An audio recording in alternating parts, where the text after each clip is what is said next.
Good morning and welcome back to Empty Cloud Monastery. My name is Bhante Suddhaso, and this morning we'll be looking at another discourse of the Buddha. This one is from the Samyutta Nikaya, chapter 8, sutta number 4. So we'll start with homage to the Buddha, and then I'll read through the discourse and give some explanations, and then after that we'll take any questions. So feel free to type in questions at any time, and I'll take them at the end. So we'll start with homage to the Buddha. Namo tassa bhagavato arahato samma sambuddhassa. Namo tassa bhagavato arahato samma sambuddhassa. Namo tassa bhagavato arahato samma sambuddhassa. Buddhang dhammang sanghang namassami. So as mentioned, this is Samyutta Nikaya, chapter 8, sutta number 4. This was a sutta that was requested by one of our participants. So this is a conversation between Venerable Ānanda, who was the Buddha's chief attendant. So for most of the Buddha's monastic life, Venerable Ānanda was his attendant. And Venerable Ānanda also had the particular distinction of memorizing the Buddha's discourses. So it was common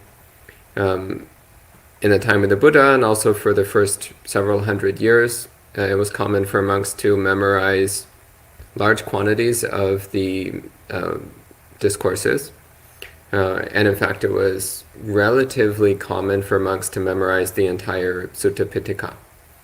These days, it's become much less common. These days, there's only, at any given time, there's only a few dozen or so monks in the world who have memorized the entire Sutta Pitaka. But in the first few hundred years of Buddhist history, it was quite common.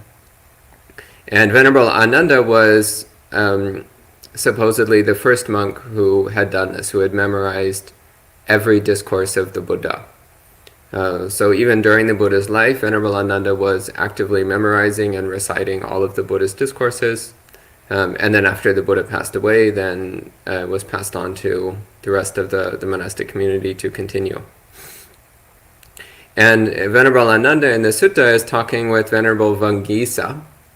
So Venerable Vaṅgīsa was a poet prior to becoming a monk.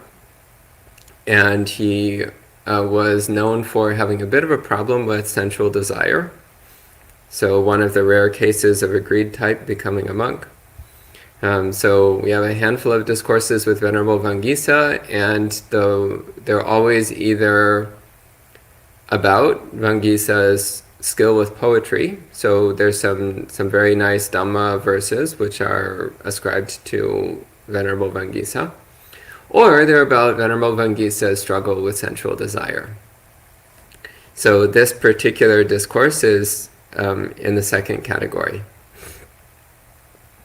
So I'm reading here from Bhante Suddhaso's translation, but I'll also make some changes as we go along based upon what it says in the Pali text.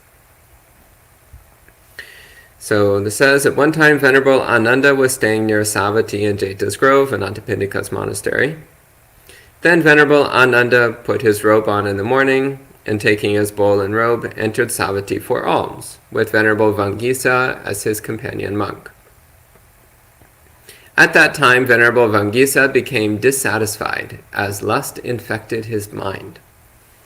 This is always a danger when you go into town. You might see something that inflames your desires. So the sutta doesn't clarify what exactly it was that Venerable Vaṅgīsa saw. But he saw something in town that made his desire flare up. So it says, then he addressed Ānanda in verse. So being a poet, apparently he spoke in poetry, which I also find adorable. He says to Venerable Ānanda in verse, he says, Kamaragena daihami, which means I am being burned up by sensual desire. He says, Chittang me paridayihati. My mind is being burned up. My mind is on fire. And he says, please, out of compassion, Gotama, teach me how to quench the flames.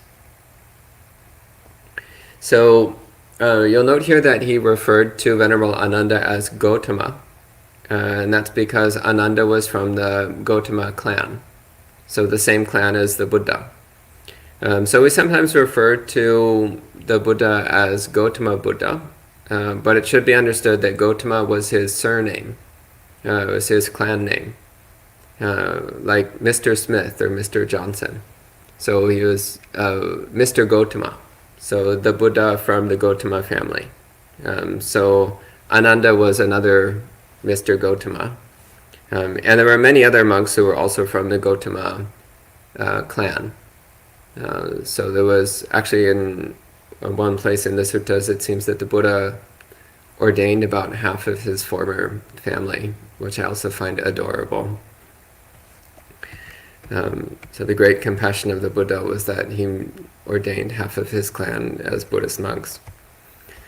Anyway, so Venerable Vaṅgīsa is telling Ānanda that he's being burned up by sensual desire, his mind is on fire, and he's asking how to quench the flames. So here again, it's important to have some respect for Venerable Vaṅgīsa, because first off, he's recognizing that he has a problem. So he looks at his own mind and he sees that it's being consumed by sensual desire. So he recognizes the problem. Second, he openly reveals it to his spiritual companion. And at this point, Venerable Ānanda would have been in the role of a teacher. So the role of someone who is helping to guide others in learning the Dhamma.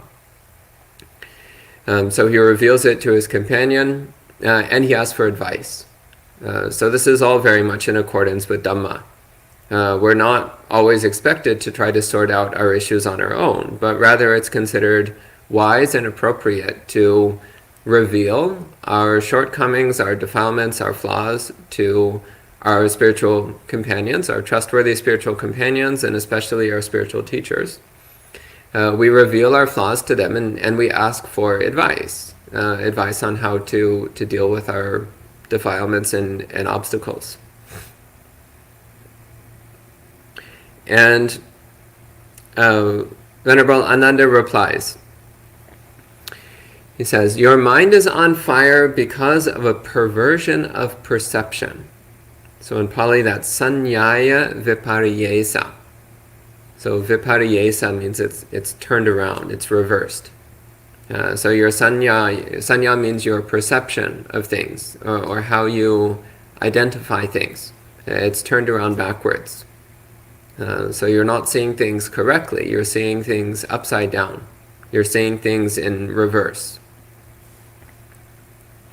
And he gives the advice, he says, turn away from the feature of things that's attractive and provoking lust. So in Pali, this is nimittang parivajjehi subang rago pasanghitam. So nimitta means the characteristics or details of things. And in later commentarial literature, hundreds of years after the Buddha, the word nimitta came to be given an entirely different meaning than how it's used in the suttas. So in the suttas, the word nimitta always has the meaning of object of attention. So whatever it is you're directing your attention towards is a nimitta. So if you're looking at a painting, then the painting is your nimitta. If you're listening to music, then the music is nimitta. If you're smelling a flower, then the smell is your nimitta. So in the suttas, nimitta just means whatever you're paying attention to. It just means an object of attention or an object of perception, an object of sensation. In later commentarial literature, the term nimitta came to refer much more specifically to an object arising in the mind during meditation practice. But this usage doesn't appear in the suttas. It's strictly apocryphal. In the suttas, the word nimitta just means whatever you're paying attention to. So he says, nimittang parivajjehi. So parivajjehi means to turn away from, to direct the mind elsewhere, to avoid. So he's saying, avoid any kind of sensory object or any perception, which he says is subha. Subha means beautiful or attractive, and ragupa sanghitang means connected with lust, connected with passion. So this is actually very simple, direct advice. He's like, well, just don't stare at things that provoke lust. He's like, oh, your mind is full of lust? Well, then stop staring at things that provoke lust. It's actually relatively obvious advice. So if looking at something fills the mind with desire, then don't look at it. So this is actually pointing to a very basic Dhamma principle, which is that we should constantly be observing where we're directing our attention and what effect it has on the mind. So everything we do, every decision that we make, including where we point our eyes, ears, nose, tongue, body, and mind, we should always be evaluating, how is this affecting us? What effect is this having on the mind? And is the effect one of increased defilements or reduced defilements? We should always be considering, is what I'm doing with my mind bringing me in a direction of awakening, or is it turning me away from awakening? So here Ānanda is quite clear. He's saying, well, if you're focusing your attention on something, and the result is that you have more desire, more lust, more passionate obsession, well, then don't focus your attention on that thing. Turn your attention somewhere else. So if you're walking through town and you see a beautiful person and the mind becomes filled with lust, well, then just don't look at that person. It's actually a very clear solution. And Ānanda continues. He says, next he says, Sankhare parato passa. So this means see all sankharas. So sankharas are all conditional phenomena, all things. In this case, the word sankhara can be very easily translated just as things. So see all things as other. So parato means other. So something alien, something outside of ourselves, something separate from us. So sankhare parato passa dukkhato macha attato. So you should see all things as para, dukkha, and not atta. So you should see them as other, as alien, as separate, as distant from us. You should see them as dukkha, as unsatisfying. And you should not see them as atta. So we should see them as impersonal. We should not take them as personal. So we should see everything in a third-person perspective rather than a first-person perspective. So this is pointing to the personal identification that inflames our defilement. So when we're thinking, oh, I am seeing something that I want, well, then the mind becomes very consumed with the experience. We take it very personally. But say you're watching somebody else and you see somebody else staring at an attractive thing, well, there's a sense of distance, and you might even notice how that is disturbing the person's mind. You might even notice how it's not doing them any good. You might even notice the absurdity of it. You might notice how ridiculous it is. So when we're not personally involved in something, then we're able to see it much more clearly, much more objectively. And so that's what this advice is saying. So seeing it as other and as impersonal. It's saying, take a step back, remove the personal interest from it, and look at it objectively from a third-person standpoint. And then the mind can see much more clearly what's going on. And one can see much more clearly how when we fixate on objects of desire, when we fixate on things that obsess and consume the mind, then it just makes our mind really uncomfortable. It just makes our mind full of suffering, full of anguish, full of distortion and misery. And so that's recognizing the dukkha. So when we fixate on an object of desire, Normally what we're doing is we're imagining the potential pleasure of the future. So we fixate on an object of desire because we think, if I get that, then I will be happy in some imagined future scenario. But what we're missing out on is that right there in the present moment, we are tormenting ourselves. So the actual experience of unfulfilled desire is painful. It's a sense of lack, a sense of misery. So here Ānanda is giving the instruction also to observe the dukkha, observe the discomfort of the desire itself. So rather than fixating on the presumed pleasantness of a future experience, instead pay attention to the actual unpleasantness of filling the mind with desire. So the actual present moment experience of suffering. And Ānanda continues, he says, extinguish the fire of lust, don't burn up again and again. So again, it's pointing to this fact that when we feed the fire of craving, the fire of desire in the mind, then what we're doing is we're just feeding the fire of our own suffering. We're just burning up our own mind. So when we diminish or extinguish that fire of desire, then we're putting out the fire in the mind. So the mind can cool off and relax and stop suffering. So then Ānanda continues. He gives some more advice. He says, asubhaya chittang bhavehi. So he says, develop the mind of the non-beautiful.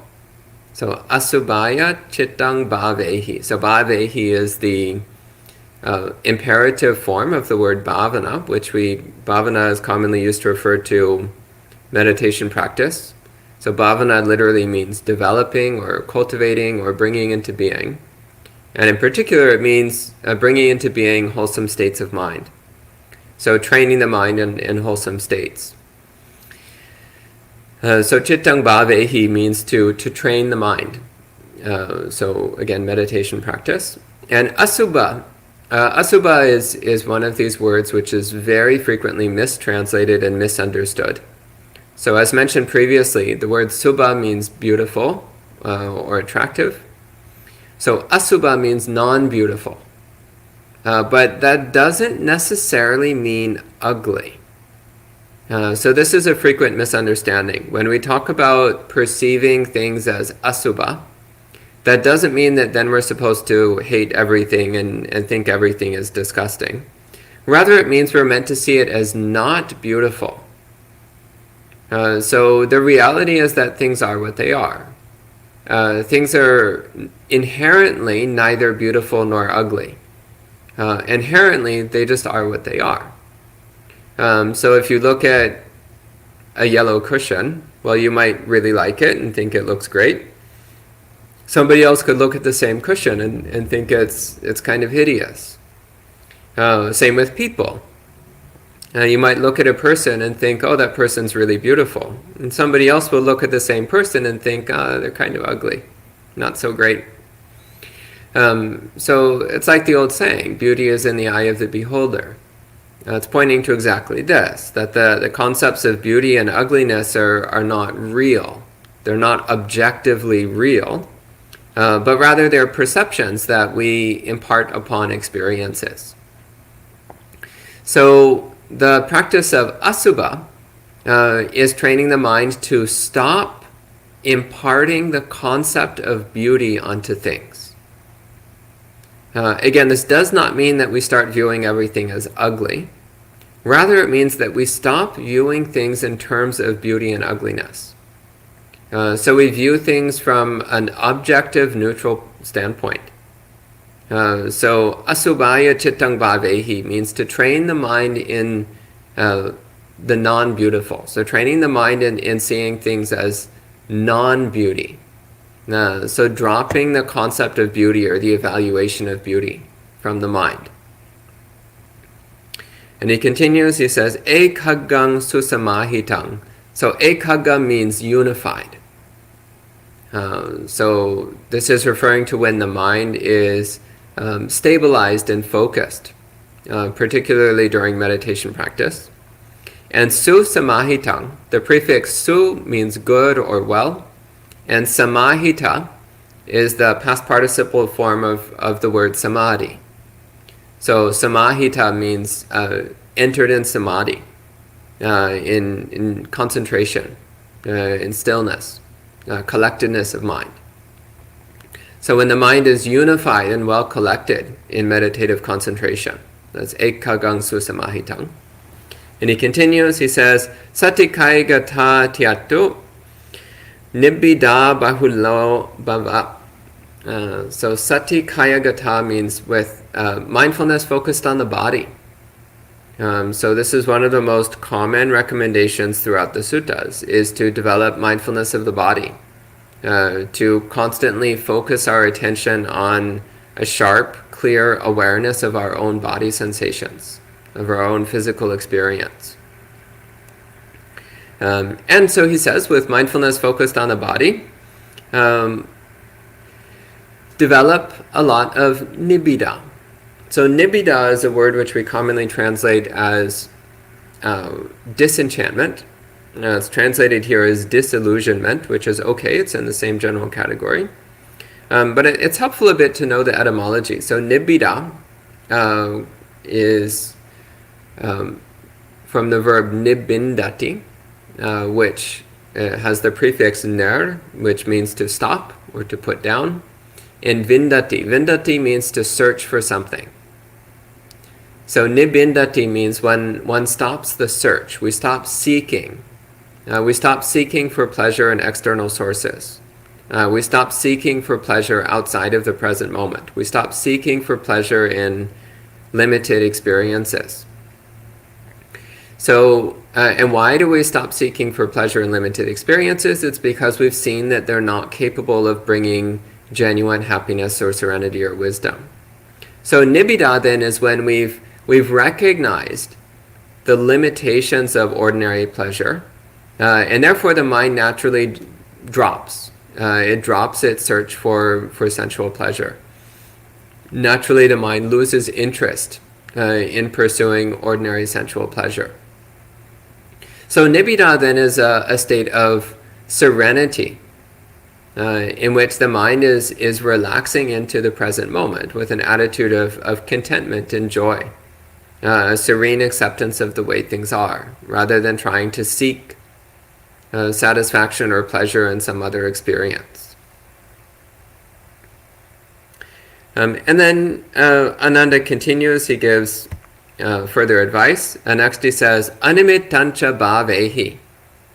So this means to develop the objectless meditation. So animittancha bhavehi. Animitta is without an object of attention, without an object of focus. So normally, during meditation, we choose something to focus the mind on.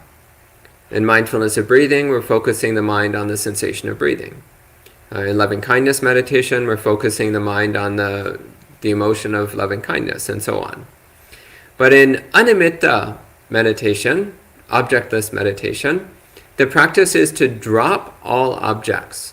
So not to let the mind focus on any one object, but at the same time to keep the mind completely still and completely awake.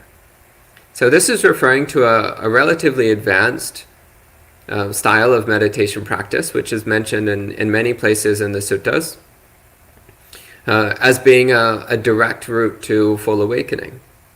But it's also a relatively difficult form of meditation practice, because it's quite challenging to keep the mind steady and alert without an object of attention, without an object of focus.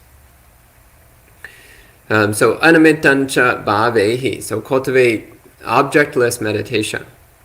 So this is particularly common these days in the Soto Zen school of Buddhism, and also in some branches of Chan Buddhism, where it's called silent illumination.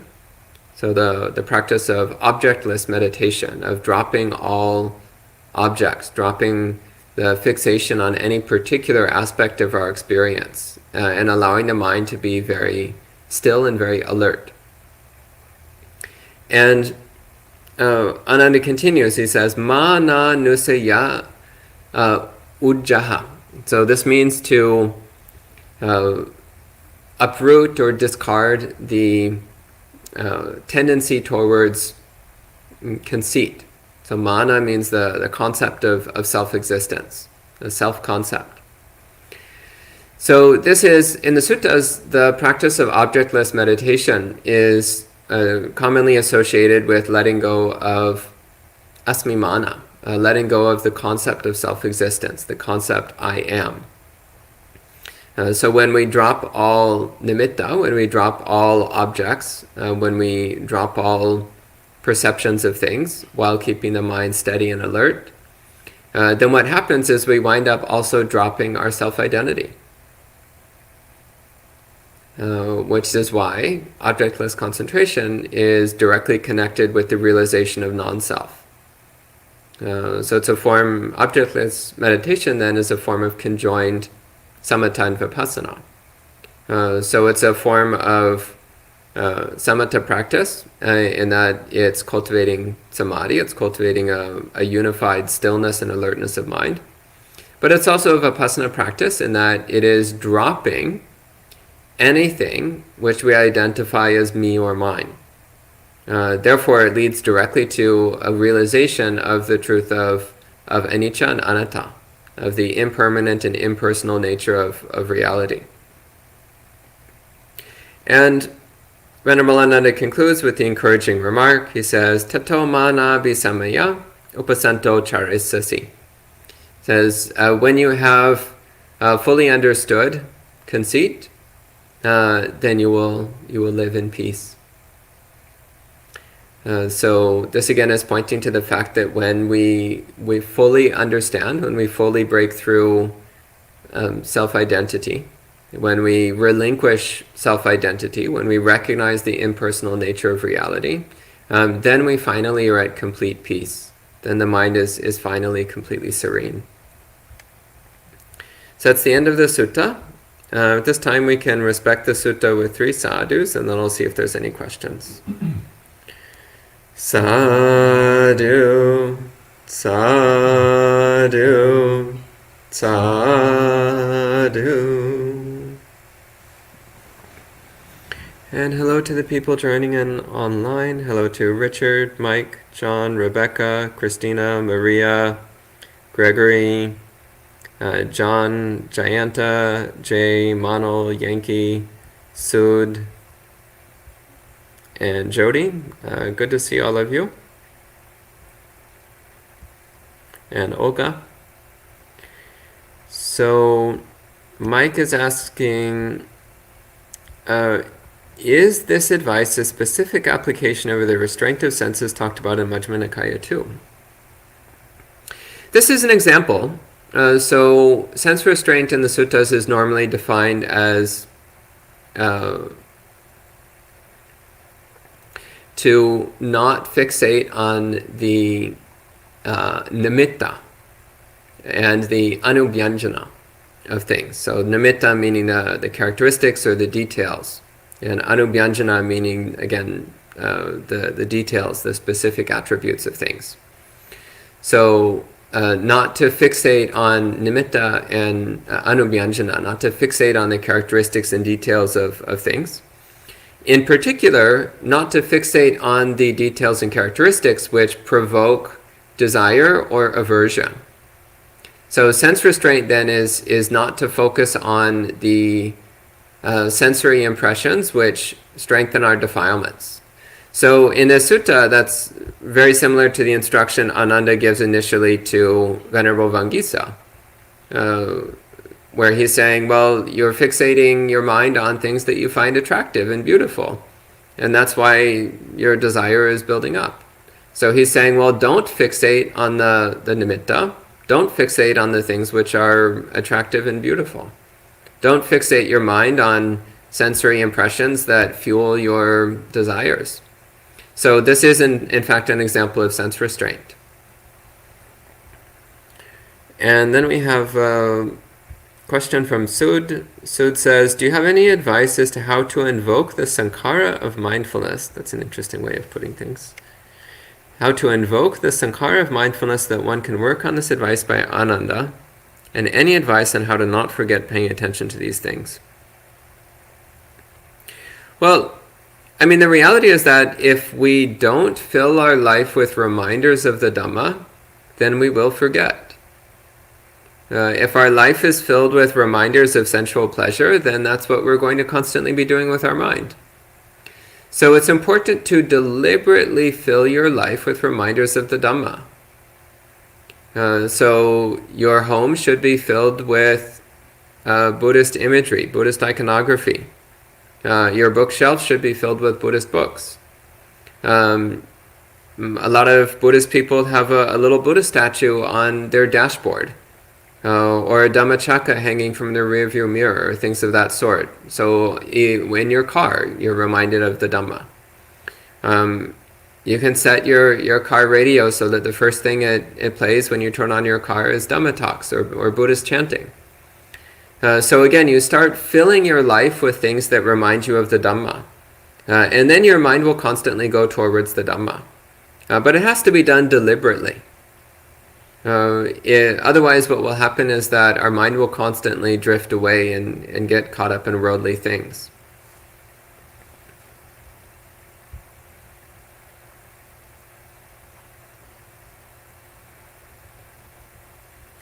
And Jody says, if one sees with rose-colored glasses, does this mean they are delusioned and seeing only beauty? Or are they able to see past the... And the sentence is cut off here. Jody says, what does it mean to see with rose-colored glasses? Well,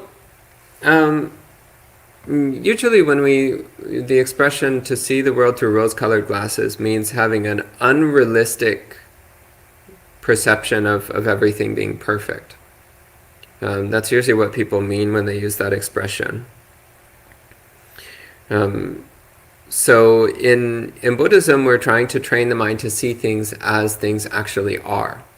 So that means not seeing things as beautiful or as ugly, but rather just seeing things objectively, seeing things as they are. Without our preferences getting involved.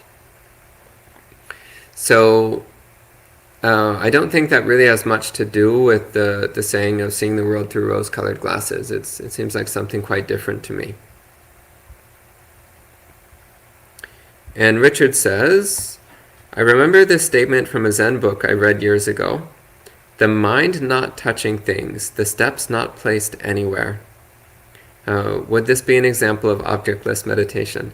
Yes, actually that's a very beautiful description of it. The mind not touching things, the steps not placed anywhere. Yeah, one of the things I really appreciate about the Zen tradition is how they've been able to condense very profound Dhamma statements into very brief poetry, very brief poetic remarks. So condensing long paragraphs of Dhamma concepts into a short phrase. The problem is that if one doesn't already have a very solid understanding of Buddhist doctrine and practice, then it can be very easy to misunderstand Zen statements. So over the years I've met many people who encounter brief Zen sayings like that and either just don't understand it at all, or worse, they misunderstand it. They think they know what it means, but actually their concept of it is totally wrong.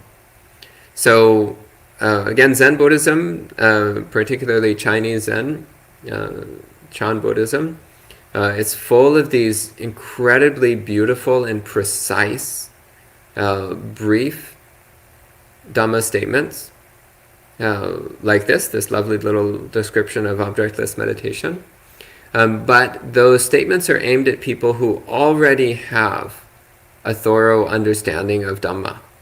Otherwise, it's very easy to misunderstand. And then we have a question here. Infinite Logic Man says, can you teach AI Buddhism? I don't understand what you're asking, and it doesn't seem to be related to the sutta at hand. So maybe Infinite Logic Man, if you could figure out in more detail what it is you're trying to ask and give a more detailed question at Monk Chat this evening. So Monk Chat is the chance to ask questions on any topic related to Buddhism. So you can bring that to Monk Chat this evening. That's the end of the questions. So we can go ahead and conclude at this time with 3 more sadhus. Sadhu, sadhu, sadhu. And we'll see you this evening for Monk Chat.